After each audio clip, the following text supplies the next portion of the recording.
Now, OK, if you think all of this shows how our public debate, our government leadership and our public expectations are running amok, then have a look at this next one. As a way into it, let's check in on what's going on at schoolies at the moment. A crowd of 22,000 graduates releasing the past year of stress. The good vibes spilling onto the streets. Amazing. So amazing. Good. Partying pretty hard. It's pretty full on, but it's pretty good.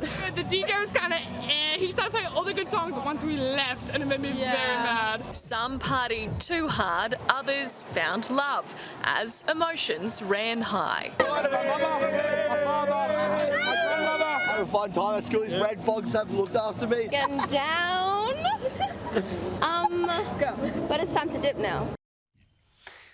Look, these kids have just finished year 12. It's a big watershed moment in their lives. Good on them for having some fun. But human beings are not renowned at that age, 17 or 18, for showing an excess of maturity, right? Individually, of course, they'll all vary and usually rise to the occasion. But in fact, they are about to embark on an adult life. It's the end of school and time to develop more personal responsibility. That's the point of this part of their lives. The reason I mention this is that there's an ongoing push to give kids even younger than this voting rights. In fact, thanks to a Supreme Court decision, New Zealand politicians are currently considering whether they should give 16-year-olds the right to vote.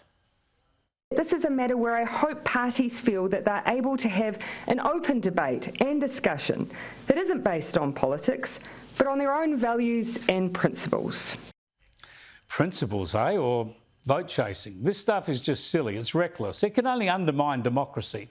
It's not for nothing that our society treats 16-year-olds as children and 18-year-olds as adults. It's not for nothing that most 16-year-olds are still at school.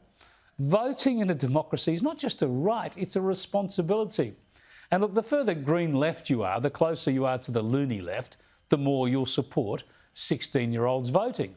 I mean, that tells you everything. They know it will help their leftist causes. The sort of vote a 16-year-old's campaign will cultivate is the naive, emotional, Greta Thunberg-style protest against the grown-ups kind of vote, which is why the Australian Greens actually have this as an official policy.